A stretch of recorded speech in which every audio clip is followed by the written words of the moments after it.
No, DC, please, not another Batman sidekick. Hey, it's Jug. Batman is probably the hero known for having a sidekick. I mean, Batman and Robin are the dynamic duo, so why am I against Batman having a sidekick? Well, I'm actually a huge fan of Batman and Robin, and I believe that Robin plays a huge role in the Batman mythos. So I kinda like the idea that Batman has a sidekick. So let me explain what I really mean. Like I said, Batman is basically known for having a sidekick, with his most well-known sidekick being the Robins. Notice how I said most well-known. Well, that's because the Robins aren't the only sidekicks that Batman has ever had. But for context, let's talk about the Robins. Throughout Batman's history, there have been 4, debatably 6, mainline universe Robins. These Robins are the first Robin, Dick Grayson, the boy wonder, the man often seen as possibly Batman's greatest achievement, who later became Nightwing. The second Robin, Jason Todd, often considered Batman's greatest failure, who would later become Red Hood. The third Robin, the Detective Robin, the Robin that kind of brought Batman out of the dark place he was in after Jason's death, Tim Drake. Tim would also later become Red Robin, Drake, Robin again, and he never really found a mantle outside of being Robin that stuck. But I really liked it. And then there's the fourth Robin, Damian Wayne, the ex-assassin, biological son of Batman, who was trained by the demon head, also his grandfather, Ra's al Ghul. Ra's al Ghul? Ra's al Ghul? I'll let you debate that in the comments. The other debatable Robins would be Stephanie Brown and Jarro. Stephanie Brown became Robin when Tim Drake had to step down temporarily. She filled in, but was eventually fired by Batman. And Jarro was a piece of the alien Starro, who Batman kind of kept in a jar and raised as his own. And when the lives of everyone on Earth was at stake, Jarro donned the mantle of Robin to save the world.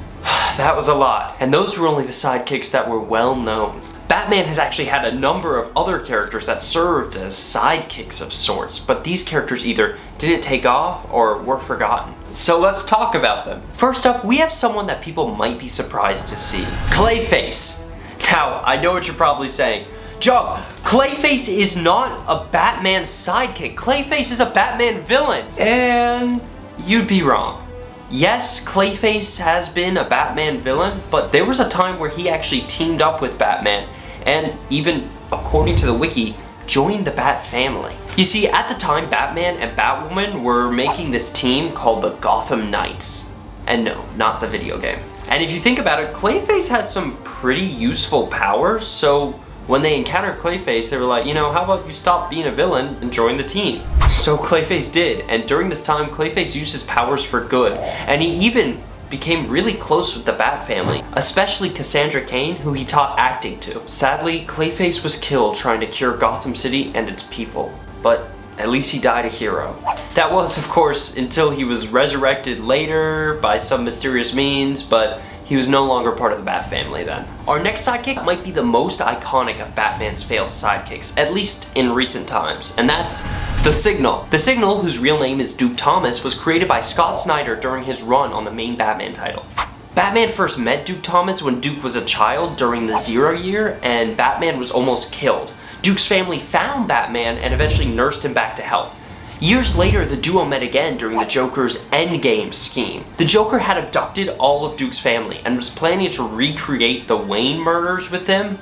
Thankfully, Batman was able to stop the Joker and save Duke, but he was too late to save Duke's parents, who were infected with the Joker toxin and went crazy. So, just like with every child who loses their parents, Batman wanted to help Duke. So he enlisted Duke in his war on crime. But Batman said Duke would be something different. He wouldn't be like the Robins. Duke would become Gotham's daytime protector. I guess Batman needed to sleep at some point. So Duke became the Signal, donning the iconic yellow suit and protecting Gotham during the day. The next Batman sidekick is Harper Row, aka Bluebird. Bluebird was another creation during Scott Snyder's run on the main Batman title. What's unique about Harper is that she, like Tim Drake, was another character who kind of used her skills to both track down and help Batman. You see, Harper became obsessed with Batman after Batman saved her and her brother from some mugging or something. She tried learning everything she could about him and eventually discovered that whenever Batman's around, cameras seem to cut out. So Harper used her job as like an electrical engineer to investigate why this was happening and soon discovered that Batman had access to the electrical grid. Harper reverse engineered the technology that Batman had in the electrical grid and was eventually able to track him down, which actually managed to save Batman's life because when Harper found him, Batman was like dying. It was only after this that Harper took on the mantle of Bluebird and used her electrical skills to help all the members of the Bat family. But she really hasn't been seen much since, at least not in a significant role. Our next sidekick is Onyx Adams, who goes by Onyx, which is kind of weird that like Tim Drake for a while became Drake, and that's his name, and Onyx is going by Onyx, and that's Onyx's name. That's a little less weird because Onyx's secret identity isn't as like secret as Tim Drake's, but Drake used his name. I'm not getting into that. Onyx used to be an assassin for the League of Shadows, but eventually she decides, hey, I'm gonna retire and become a vigilante, and she ends up teaming up with various heroes like Wonder Woman and Green Arrow. That is until one day Batman called upon her to bodyguard Orpheus, which really isn't important to the story, but that's just how they kind of became friendly. Since then, Onyx has resided in Gotham City and even has Batman's permission to kind of like operate on her own. Now, some of the most recent additions to the Bat family are Gotham and Gotham Girl. Gotham and Gotham Girl are like this sibling duo, Hank and Claire, and they kind of pay to get tested on to give themselves superpowers similar to Superman's. The only caveat being that their superpowers, whenever they use them, would kind of take away some of their lifespan. So every time they used their powers, they were shortening their life. They first met Batman when they were children, and he saved them from a mugging, and that's kind of what inspired them to go down this path to be heroes and test on themselves to get powers. But eventually they met Batman again when they were superheroes. They ended up saving this crashing plane that Batman was on. He was trying to save it as well, but you know, he's just a dude, so he was just gonna kind of die. And when Batman saw them, he saw their potential and decided to take them under his wing. Pun intended. So Gotham and Gotham Girl ended up helping Batman to take down major villains like Solomon Grundy. That is, until Psycho Pirate got a hold of them and made them go crazy.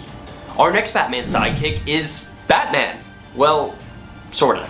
Jean-Paul Valley, aka Azrael, is a genetically augmented assassin who works for the secret Catholic extremist group, the Order of St. Dumas. Not normal Catholics, secret Catholic extremist.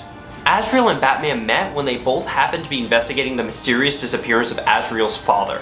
At first, Azrael and Batman kind of butted heads and were at odds with one another because, you know, one's a violent extreme Catholic and one's, you know, Batman and he doesn't kill. But eventually Azrael seemed to come around to Batman's point of view. So since Azrael was rejecting this violent extremist worldview and kind of started to believe what Batman believed and already knew Batman's secret identity, Batman was like, hey, why don't you come back to Gotham and, you know, I can train you and you could be part of the Bat family. So he did. And I guess they got pretty close because eventually when Bane broke Batman's back, Batman chose Azrael to be his successor.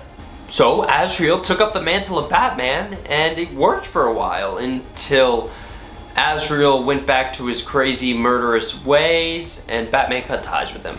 Our next sidekicks are Batwing, and yes, I meant plural sidekicks. That's because there have been multiple Batwings. The first Batwing was Luke Fox, son of Lucius Fox. He decided to take up the mantle of Batwing after his father was almost killed by a supervillain. He ended up stealing Wayne Technologies and then kind of just became Batwing. Pretty straightforward, right? The other Batwing was David Zavambay, and he was a member of Batman Incorporated, the group of Batman's sidekicks, assistants, rip-offs, whatever. This Batwing was an expert martial artist and was supplied with the best tech in the world by Batman. It has been a while since he's been seen in a significant role, though. Speaking of Batmaning, this is basically the worldwide team of Batman spin-offs and sidekicks. This group was created by Batman, many were trained by Batman, and it was funded by Wayne Enterprises. The goal of this group was to select various vigilantes from around the world that Batman saw potential in, have them take an oath to be like Batman, no killing, and then supply them with the greatest tech so that, you know, all crime could end. This way, Batman could be everywhere at once. This team included characters like Batman of China, Clown Hunter, Dark Ranger, The Hood, Lex Luthor, Man of Bats, Raven Red, Mr. Unknown, Batman of Moscow, El Guacho, Night Squire, and Night Runner. And maybe the most iconic Batman Inc. team member, Ghostmaker, who often leads the team. And he's kind of had a couple solo series and team-up series with Clownmaker, so he's a little more popular than the rest of the team. Now you might have noticed that I didn't mention a few characters like Batwoman, Batgirl, Oracle, Cassandra Cain, Orphan, and maybe a few others. And that's intentional. I mean, although we have this crazy sprawling Bat family that seems to never end, possibly only beaten in size by the amount of spider people that Marvel has, many of the characters I didn't mention aren't failures or forgotten. Now just to clarify, when I say forgotten or failure, I'm not saying that I don't like the characters, and I'm not saying that these characters shouldn't be used, or this, that, and the other thing. I'm saying that DC doesn't really use them as much as they could, or that some of the characters are a little redundant because other characters in the Bat family play the same role. I have no issues with the characters or with anyone liking the characters. If you like these characters, more power to you, and I hope that one day you get more comics with them. This video was just made to talk about characters that have kind of been forgotten or not used, and shed more light on them so that people will either read about them or know about them. But what do you guys think? Who's your favorite Batman sidekick? Thanks for watching.